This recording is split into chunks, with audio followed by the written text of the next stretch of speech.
오늘 예배 2부 예배 잘 나오셨습니다. 하나님의 귀한 은혜 가운데 오늘도 이렇게 예배할 수 있음이 얼마나 감사한지 모르겠습니다. 오늘 각처에 예배하는 모든 분들 한번 여러분만 인사할까요? 잘 오셨습니다. 큰 은혜 받읍시다. 너무너무 감사합니다. 오늘 여러분 온라인 주보를 참고해 보시면 2021년도에 섬길 국장, 부장, 그리고 일꾼들, 봉사자들 명단이 잘 나타나 있습니다.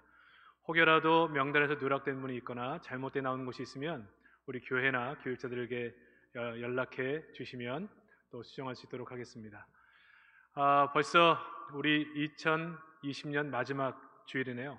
오늘 에베소 36번째 성도는 자기 손으로 수고하고 섬깁니다 라는 제목으로 말씀의 은혜를 나누도록 하겠습니다.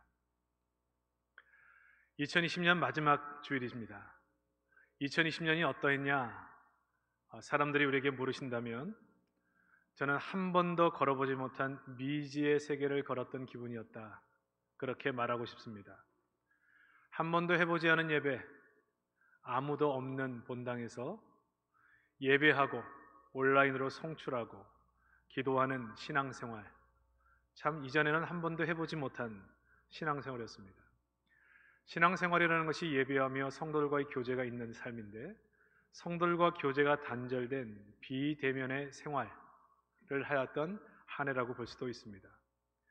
좋은 일이 있어도 축하하기가 어렵고 힘든 일이 있어도 위로하기가 어려운 성도들과 성도들과의 사이에 단절된 그런 상황 속에서 한 해를 지나왔습니다.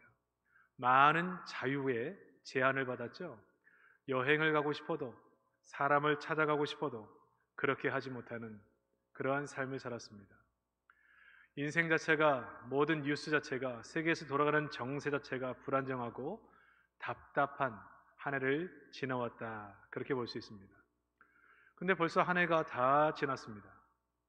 2월 말중 첫 번째 교회가 코로나로 인하여 비대면을 시작할 때 이 시기가 우리의 생각보다 오래 갈 수 있다고 생각했지만 이렇게 오래 갈 줄 또 생각지 못했습니다.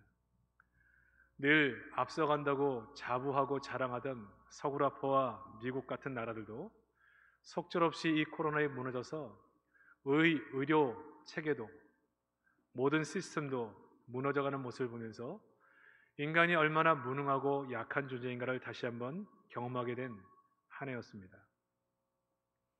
그런 가운데 인간은 무엇인가? 그리고 신앙이 무엇인가? 우리는 무엇을 붙잡고 신앙과 삶을 살아야 하는가를 깊이 생각하게 되었습니다.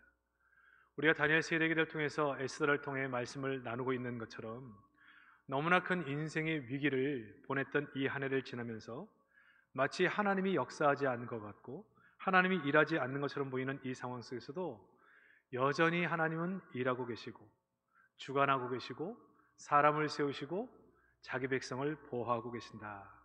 우리는 그것을 믿고 있습니다. 우리 하나님은 살아계십니다. 우리 하나님은 지금도 일하고 계십니다. 그 하나님은 인생의 위기를 만나 어려움을 겪고 있는 우리 성도들을 지키시고 보호하고 계십니다. 이 한 해 동안 우리는 하나님께서 우리에게 원하시는 신앙의 본질이 무엇인가를 붙잡고 달려왔습니다. 주일 예배 때마다 에베소서를 다루면서 하나님이 누구신지, 성도가 누구인지, 교회가 무엇인지 본질을 깊이 묵상하는 시간을 가져왔고, 성도는 세상 사람들처럼 자기 욕심을 따라 하나님 없는 사람처럼 사는 인생이 아니라 하나님 있는 사람처럼 하나님이 계신 것을 늘 경험하고 인식하는 사람처럼 이 땅을 산다. 그렇기 때문에 성도의 삶은 다를 수밖에 없다라고 하는 거죠. 이 성도의 삶을 우리가 한번 다뤘습니다. 성도는 거짓이 없습니다. 거짓말을 하지 않습니다. 여기서 이 말하고 저기서 저 말하는 그러한 거짓된 인생을 살아가지 않습니다. 늘 하나님 옆에 사는 사람처럼 살아간다. 진실하게 살아간다. 하나님의 성도는 의분을 가진 성도다. 하나님의 뜻대로 살지 못하는 것에 대한 가슴을 치는 그런 의분을 가진 자고 주의 뜻을 이루어내지를 못하는 것 때문에 늘 가슴 아파하고 힘들어하는 존재이다. 그러나 우리 안에는 이 분노, 화냄이 마귀의 틈을 주지 않아서 이것으로 인해 사람을 상하게 하거나 교회를 분열시키는 일에 쓰임받지 아니한다. 그런 내용을 다뤘습니다. 오늘은 그러한 옛사람을 벗어버린 새 사람이 어떤 모습인가 또 한 가지 특징을 얘기해 주고 있는 거죠. 우리가 거듭난 사람을 생각할 때 오해하는 것 중에 하나는, 우리가 예수 믿고 새 사람이 됐다 할 때 우리가 완전히 온전한 사람이 된 것으로 이해하는 분들이 계십니다. 그러나 우리가 거듭났다는 것은 이제 갓난아이로 태어났다는 얘기죠. 이제 아직 사실 아무것도 몰라요. 우리의 존재 자체의 변화만 가져온 겁니다. 그러므로 열심히 새 사람이 어떠한 사람인가, 예수 믿어 새 옷을 입은 자들이 어떤 성도로 살아가는가, 어떤 모습으로 사는가 늘 배우고 훈련 받아야 하는 것입니다. 우리가 첫 번째 살펴봤던 것처럼 정직해야 하고 의분을 가져야 되고 화를 내지만 죄를 짓지 않아야 하는데, 오늘은 그중 일과 물질과 가치관에 대한 얘기를 우리에게 해주고 있습니다. 예수 믿어 새 사람이 된 사람들은 어떤 자세로 일하는가, 어떤 자세로 물질을 관리하는가, 어떤 자세의 가치관을 가지고 이 땅을 살아가는가, 오늘 말씀을 통해 한 해를 보내고 새해를 맞이하는 이 마지막 주에 성도로서의 정체성을 지키고 믿음으로 살아내는 우리 모든 성도 되시기를 주의 이름으로 축복합니다. 첫 번째는 성도는 도둑질하지 말아야 한다. 도둑질하는 자는 다시 도둑질하지 말고 돌이켜 가난한 자에게 구제할 수 있도록 자기 손으로 수고하여 선한 일을 하라. 여기서 말하는 도둑질하는 자, 호클레프톤이라는 원어에서 나왔습니다. 직업적인 도둑을 말하는 게 아닙니다. 호클레프테스라고 하는 원어에서 일반적인 의미의 도둑을 말하는 것입니다.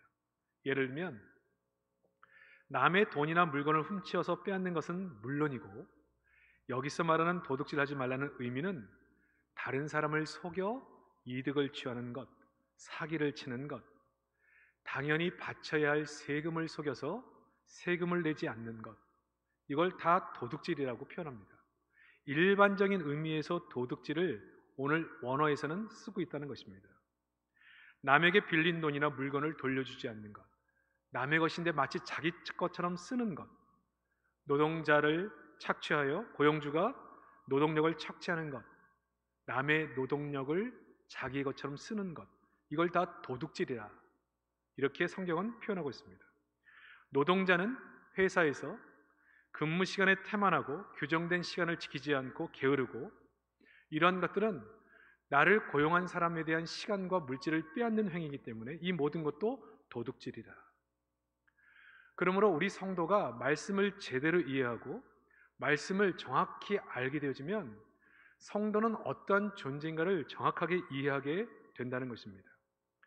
내가 받기를 너무 좋아해서 그 사람을 만날 때마다 뭔가 경제적으로 도와줘야 될 것 같은 부담을 주는 것, 이것도 또한 이 부분에 해당되는 것입니다. 남의 공로, 남이 받아야 할 칭찬을 가로채는 것, 남에게 가야 할 것을 내가 가로채는 것, 남의 아이디어를 내 아이디어처럼 그렇게 오용하는 것, 이 모든 것도 오늘 본문이 말하는 도둑질에 해당되는 것입니다. 본문은 성도에게 뭐라고 말하느냐? 도둑질하는 자는 다시는 도둑질하지 말고, 이 다시, 메케티라고 하는 이 말, 더 이상은, 앞으로는 더 이상 그렇게 살면 안 된다는 것입니다. 왜 이런 말을 할까요? 이 본문은 에베소 성도에게 하신 말씀입니다. 성도 가운데 이렇게 사는 사람이 많다는 것입니다. 분명히 새 사람인데, 예수 그리스도의 새 옷을 입은 사람인데도 불구하고 옛사람이 사는 사람처럼 남의 것을 마치 내 것처럼 도둑질하며 사는 성도들이 있었다라고 하는 것이죠. 에베소 교회는 이방인들로 구성된 교회였고, 상당수 그 성도의 구성인자는 노예 출신들이 하나님을 믿고 새 사람이 된 사람들이 많았습니다. 노예의 특징 중 하나가 물질적인 측면에 있어서 가치관이 형성되지 않고 늘 약간의 거지근성을 가지고 이 물질적인 신뢰도를 떨어뜨리는 문제를 가지고 있었습니다. 그래서 바울은 이것을 성경적인 가치를 정확히 가르쳐 주는 거죠. 예수 믿기 전에는 이렇게 살았다는 거예요. 적당히 세금 잘 떼어 먹는 것 자체를 마치 자기의 능력처럼 얘기하고 자랑처럼 얘기하고, 남이 받아야 할 칭찬을 중간에서 가로채고, 마땅히 내가 감당해야 될 역할과 책임을 다하지 못하면서 피해를 주는 것에 대해서 아무 의식을 없이 살았다는 거예요. 그러나 이전처는 남의 것을 도둑질하며 살았지만 지금은 남의 것을 도둑질하는 삶을 더 이상 살아서는 안 된다. 그렇게 가르쳐 주는 것입니다. 인생 가치관, 삶의 방식, 일의 방식을 바꾸라는 것입니다. 그것이 돈이든 시간이든 노력이든 아이디어든 내 것이 아닌 것을 내 것인 것처럼 도둑질하는 삶을 살지 말라는 것입니다. 이것을 정확히 이해하고 성경적인 삶을 산다면 아마 이 사회는 엄청나게 바뀌었을 거라 생각합니다. 그러나 이러한 부분을 가르치질 않는 거죠. 예수 믿어 천국 가는 것 이상 성도가 어떻게 살아야 하는지를 성경대로 가르치지 않기 때문에 성도의 삶의 기준이 없는 것입니다. 과거에는 이런 것 때문에 힘들어하지 않고 이것 때문에 고민하지 않았습니다. 남의 것을 가져다 쓰는 것, 남의 것을 내 것처럼 돌려주지 않는 것, 돈을 빌리고도 갚지 않는 것, 내가 형편이 이런데 어떻게 하겠는가, 그런 생각을 가지고 살았어요. 그러나 성도는 그렇게 살면 안 된다는 거예요. 남의 것을 도둑질해서는 안 된다는 거예요. 내 것을 내 것으로 사용하는 것도 문제지만 남의 것을 내 것으로 사용하는 것은 더 큰 문제라고 하는 거죠. 여기에 또 한 가지를 더 적용해 본다면 불로소득의 도둑질입니다. 요즘 한국의 젊은이들은 3포 시대, 5포 시대를 거쳐서 이제는 M포 시대, 모든 것을 포기한 세대, 그런 얘기를 하고 있습니다. 그래서 직장도 결혼도 집도 다 포기하고 그냥 벌어서 쓰자, 즐기자, 이런 문화가 만연돼 가고 있습니다. 왜 이런 현상이 나타날까? 물론 본인들의 문제도 있을 수 있습니다. 그러나 이 사회를 바라보면서 열심히 성실하게 일하는 것이 아무 소용이 없구나 하는 그러한 절망에서 나온 말이라고 생각합니다. 큰 도둑들이 있는 거예요. 큰 도둑. 큰 도둑들이 불로소득을 통해서 살아가는 그런 삶을 보면서 열심히 직장생활하며 아침 일찍 출근하고 밤늦게까지 일하는 사람들이 이 땅 가운데 그렇게 벌어든 수입으로 살 수 없는 세상이라고 하는 그런 자조 섞인 표현이라고 볼 수 있습니다. 헬조선이라는 신조어를 만들어낸 것처럼 노력하면 뭐하는가, 성실히 살면 뭐하는가, 그렇게 해서 살 수 있는 사회인가, 그러한 것이죠. 한꺼번에 수천억, 수조를 꿀꺽하는 뇌물과 비리가 끊임없이 터져나오고 수많은 사람들이 이런 불로소득을 통하여 배를 치며 떵떵거리며 살아가고 있는 거죠. 배가 고파 빵을 훔친 자는 실형을 받고 수천, 수백조를 그렇게 탈세하거나 불로소득을 얻은 자들은 혐의 없음으로 풀려나는 사회를 보면서 많은 사람들은 절망하는 것입니다. 이런 사람들이 많아질수록 정말 홀로 어렵게 살아가는 사람들에게는 절망하고 20대의 생계를 도와야 하는 젊은이들은 취업을 못해서 절망하고 아무리 애써도 삶이 변하지 않는 것 때문에 절망하게 되는 거죠. 아침 일찍 출근해서 투잡, 쓰리잡을 하는 자들은 비참하게 살 수밖에 없는 것입니다. 여러분, 도둑질하지 말라는 말씀은 단순히 남의 주머니를 탐내지 말라는 말씀을 넘어서는 겁니다. 하나님이 준 세상은 인류의 선물이기 때문에 인간은 모두 평등한 존재, 연약한 자, 가난한 자, 불쌍한 사람들을 그 인생에서 살 수 없도록 쫓아내지 말라는 의미가 담겨져 있는 것입니다.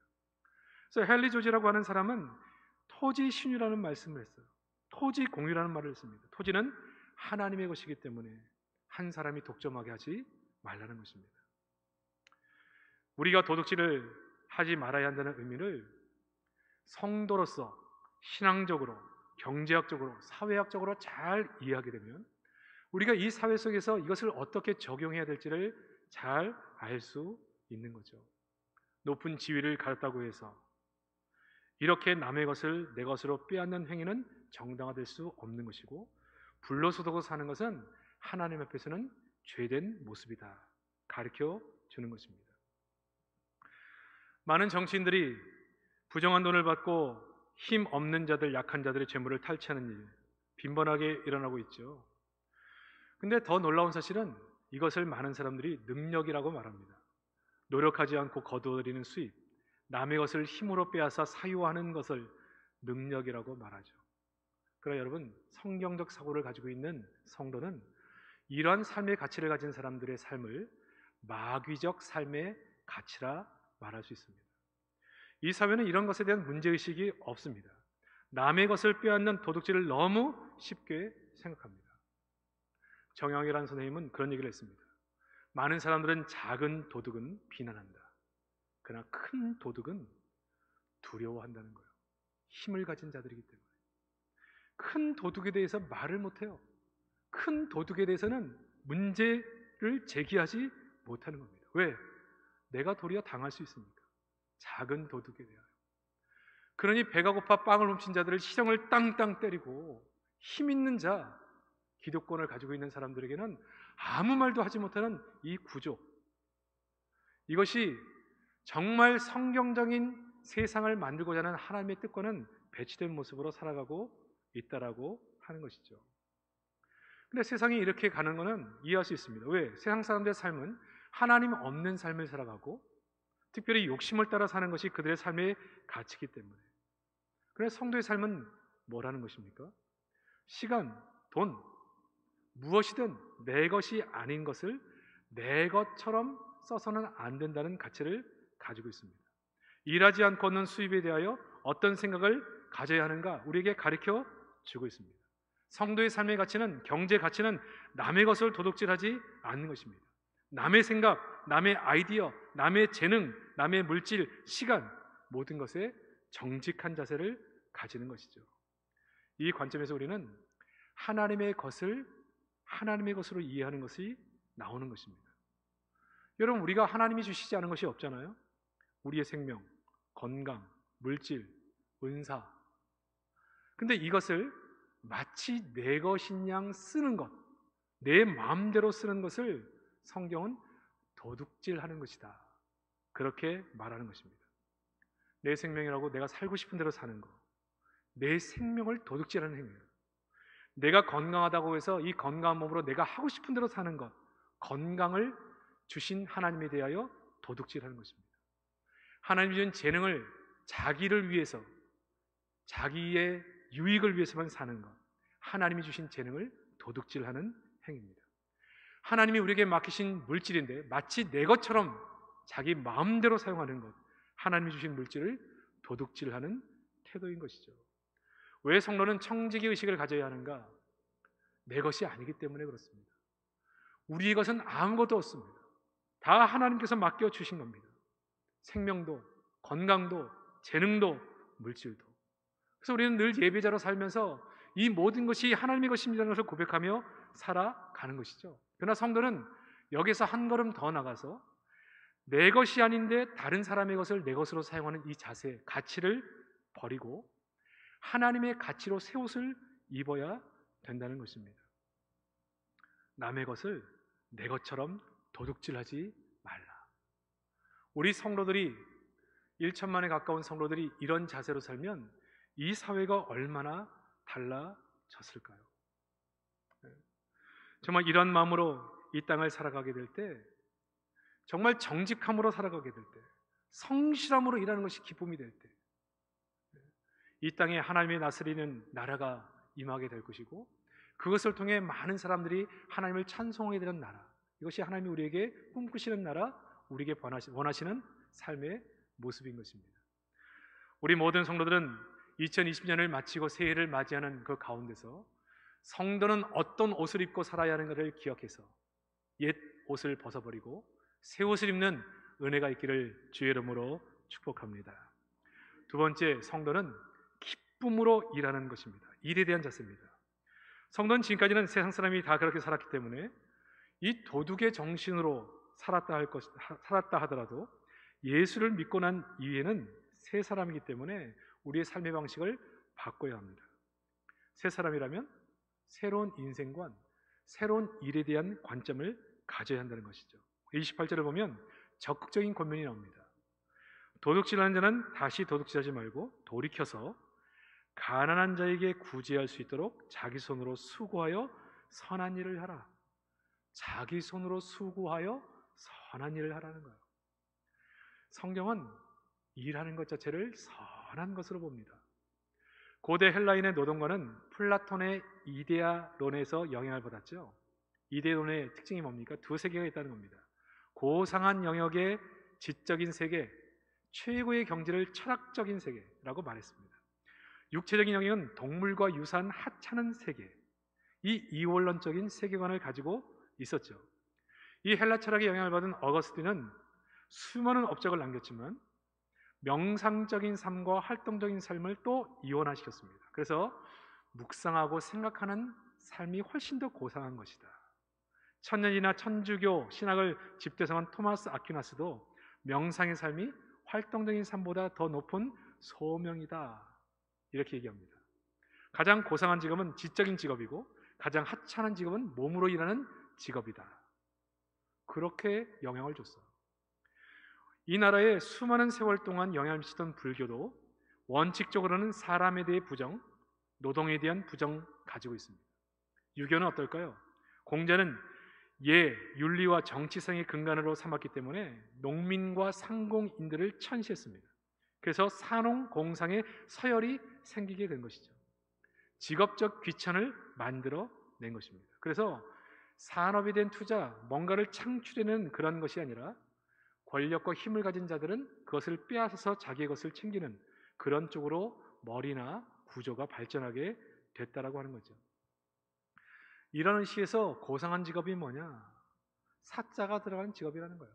판사, 변호사, 의사, 이런 것은 고귀한 직업, 그러나 몸으로 일하는 직업은 하찮은 직업, 이런 의식이 우리 안에 깊숙하게 들어와 있는 거예요. 그러나 기억하셔야 됩니다. 사람이 일하는 것은 타락의 결과가 아니라 하나님의 창조의 축복이에요. 인간은 일하도록 창조하신 겁니다. 예수 안에서 새 사람이 됐다는 것은 재창조됐다는 것인데, 그러므로 회복된 인간의 모습은 특별히 성도에게는 일이 기쁨이어야 돼요. 일이 기쁨이어야 됩니다. 칼빈은 하나님이 우리를 부르신 모든 삶의 영역이 다 하나님의 소명이라고 말씀을 했습니다. 그런 로마서 12장 1절에 너희 몸으로, 너희 삶, 너희 전소유로 하나님께 산제사를 드리는 것이 거룩한 예배, 영적인 예배, 이 의식을 갖는 것이 성도의 삶의 가치라는 것입니다. 요즘 시대는 열심히 일한다고 해서 그냥 성실하게 출근하고 퇴근하는 것으로 평생 내 집 하나 마련하기가 어려운 시대를 살아가고 있습니다. 그래서 많은 이들이 그런 삶을 포기해요. 성실하게 일하는 걸 포기해요. 잘 다닌 직장 그만두고 주식 투자에 뛰어듭니다. 부동산 투기에 뛰어듭니다. 왜? 그렇게 해서 한 방 얻는 것이 평생 돈 버는 것보다 낫다고 생각하기 때문에 그렇습니다. 세상 사람들이 이렇게 사는 것을 이상하게 생각할 필요 없습니다. 왜? 하나님 없는 사람처럼 살기 때문에, 자기 욕심을 따라 사는 인생이기 때문에. 그러나 성도는 그렇게 살면 안 됩니다. 성도의 삶은 뭐라고요? 너희 몸으로, 너희 전 삶의 영역 속에 거룩한 산제사, 거룩한 예배, 영적인 예배, 이 자세를 가지고 일해야 된다는 거죠. 육체적으로 일한다고 해서 부끄러워할 필요 없습니다. 하나님 앞에서 우리에게 주신 소명과 같은 것이에요. 기쁨으로 일할 수 있어야 돼요. 제가 여러분이 소개한 것, 저기 있는 천안의 명물 호두과자, 그 신복순 집사님, 그분이 1997년 책을 냈다 그랬잖아요. 나는 다윗 왕보다 행복하다. 근데 그분의 말 중에 정말 기가 막힌 말이 있어요. 호두과자 만드는 일, 교회를 세워서 바치는 일, 다 똑같이 하나님께 드리는 예배다. 아니, 어떻게 할머니가 이런 얘기를 할 수가 있어요? 이거는 정말 개혁주의 신앙 중에서의 참신앙입니다. 내가 밖에서 대리운전을 해도, 내가 밖에서 노동을 해도 그것이 바로 하나님께 영광을 누리는 예배의 장소라는 거예요. 내가 교회당을 돈이 있어 교회당을 바치는 것과 내가 호두과자 하나를 만드는 그 모든 것은 하나님의 영광을 위해 너무나 거룩하고 아름다운 일이다. 그분이 그렇게 얘기했습니다. 이건 성경적인 직업관을 가지고 있는 거죠. 천직의식. 남들이 나를 볼 때 번듯한 직업이 아니라 내 직업을 말하기가 부끄럽습니까? 감추고 싶습니까? 여러분, 그럴 이유가 아무것도 없어요. 세상 사람이 나누어진 직업의 귀천, 사자 달아가는 직업은 고귀한 직업, 자랑하고 싶은 직업, 그런 내 직업은 차마 말하기도 부끄러운 직업. 그럴 이유가 뭐가 있어요? 우리가 하는 이 일은 하나님이 기뻐하시는 것이고 우리가 드리는 이 일은 하나님께 드리는 영적인 예배, 삶의 예배를 드리는 그 장소. 그러면 성도는 수고하고 선한 일을 하는 겁니다. 이 일 자체를 하나님은 선하게 보시는 거예요. 하나님이 악하게 보시는 건 뭐냐면 마태복음 25장 24, 26절에 나온 것처럼 달란트 비유에 한 달란트 맡은 사람입니다. 주인은 부자고 능력자라 그러므로 일하지 않고도 되는 존재라 땅에 감추어 두었습니다. 그때 주인이 26절에 이렇게 말하죠. 그 주인이 대답하여 이르되 악하고 게으른 종아, 나는 심지 않은 데서 거두고 해치지 않은 데서 모으는 줄로 내가 알았느냐. 악하고 게으른 종이 누구냐? 일하지 않는 종이야. 일하지 않는 종. 정말 성도로서 악한 건 뭐냐면 먹고 살기가 어려운데 일하지 않는 거예요. 일할 곳이 없다고 말하는 거예요. 왜요? 왜 일할 곳이 없어요? 뭐든지 할 수 있어요. 그 뭐든지가 성경에서 말할 때는 고귀한 거예요. 선한 거예요. 그러므로 여러분, 성도는 누구보다도 부지런해야 돼요. 누구보다도 성실하게 일하는 사람이어야 합니다. 성도로서 어떤 일을 하든지 하나님이 내게 맡기신 일이라는 천지의식을 가지고 죽게 하듯 열심히 일하는 것이 성도의 노동관, 성도의 일에 대한 관점이에요. 그러면 여러분, 우리가 은퇴 나이가 돼서 현역에서 은퇴했다 하더라도 할 수만 있으면 하나님 내게 일을 주옵소서 기도하십시오. 건강주로 하신 일이 있다면 하십시오. 이것은 축복입니다. 은혜입니다. 아이고, 아직까지도 일하냐? 노는 게 축복이 아니에요. 일할 수 있음이 축복이에요.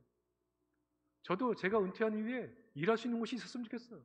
뭐든지 쓰임받고 싶어요. 여러분, 일하는 것이 축복입니다. 사랑하는 성도 여러분, 저는 제가 이 다니엘 시대 때 기도하는 것은 이 어렵고 힘든 이 시기 속에서도 2020년을 지나고 2021년을 시작할 때 정말 하나님께서 은혜를 주셔서 모든 성도들에게 할 수 있는 일을 허락해 주시고 일할 수 있는 자리를 주셔서 모든 성도가 성실히 일하고 그 선한 일을 통해 하나님께서 일용할 양식을 허락해 주시는 가정 되게 하여 주옵소서. 제 기도 제목이에요.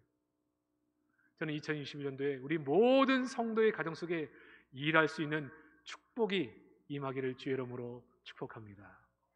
세 번째는 열심히 일해서 뭐 하느냐? 사람을 섬기겠다는 거예요. 주의 영광을 위해 쓰임받겠다는 거예요. 이렇게 얻어서 모아진 물질, 돈을 가지고 무엇을 하겠느냐? 본문을 다시 읽어보면 도둑질하는 자는 다시 도둑질하지 말고 돌이켜 가난한 자에게 구제할 수 있도록 자기 손으로 수고하여 선한 일을 하라.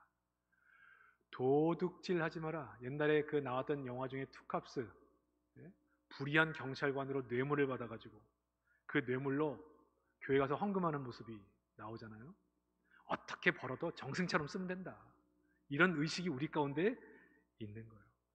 그러나 도둑질하지 말라 이런 부분은 가르치질 않아요. 남의 것을 빼앗는 것은 새 사람이 아니다. 성실하게 일하여서 하나님이 내게 주신 것을 가지고 뭘 하느냐?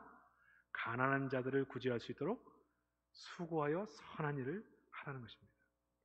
여러분, 자기가 일해서 가족을 부양하는 것 선한 일입니다. 그 직업이 어떠하든지 간에 선한 일이라고 말합니다.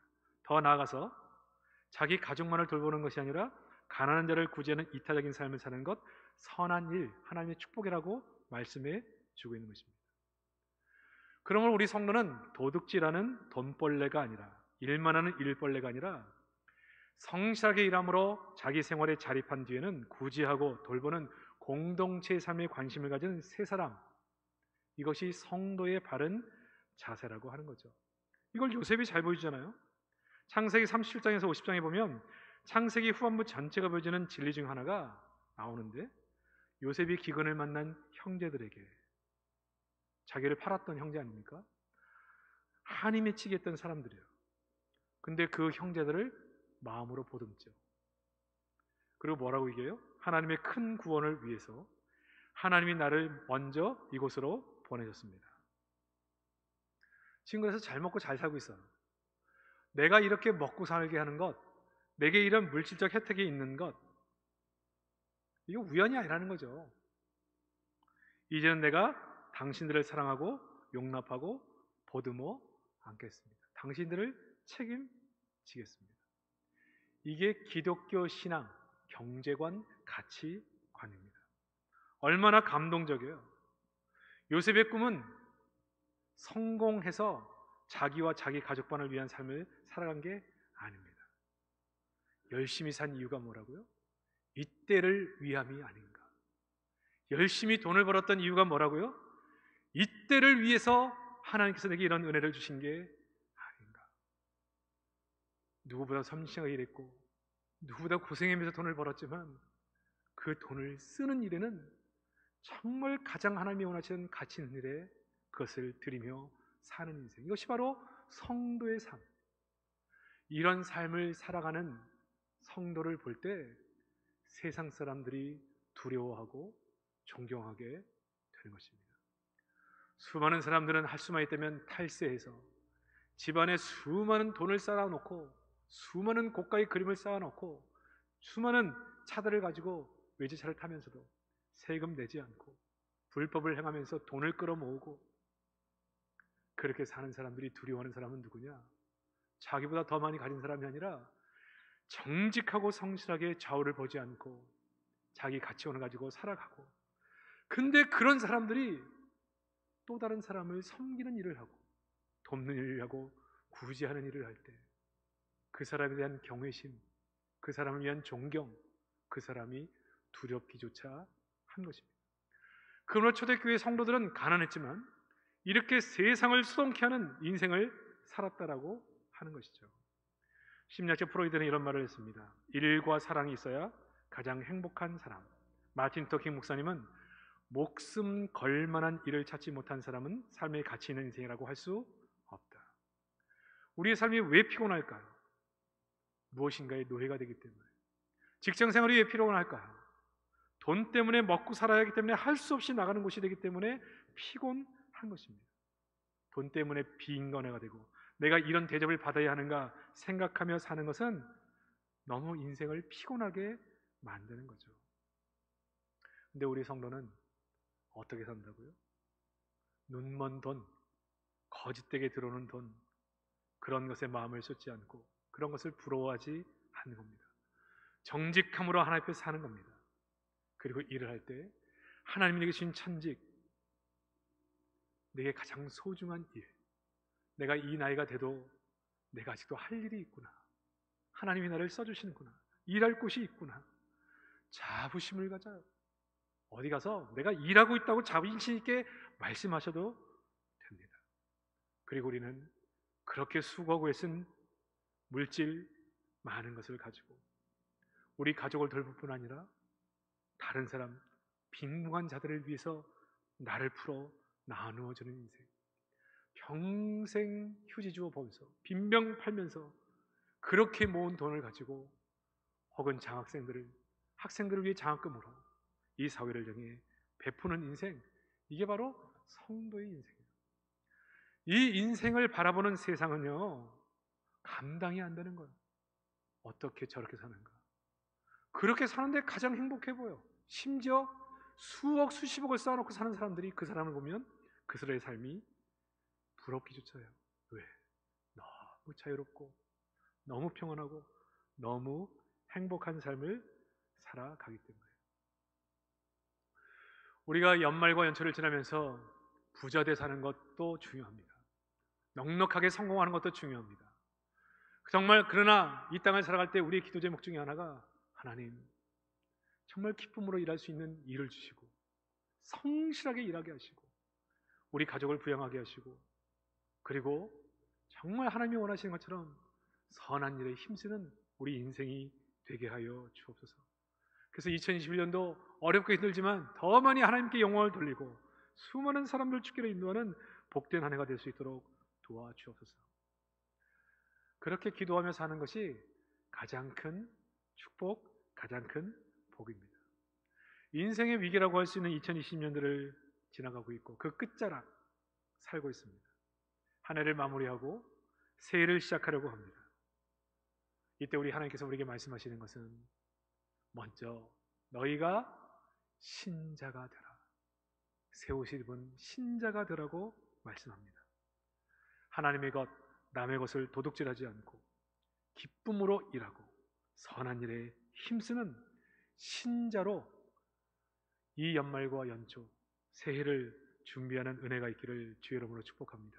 그래서 어렵지만 더 많이 하나님께 영광을 돌리고 수많은 사람들을 주께로 인도하는 복된 인생으로 승리하시기를 주의 이름으로 축복합니다.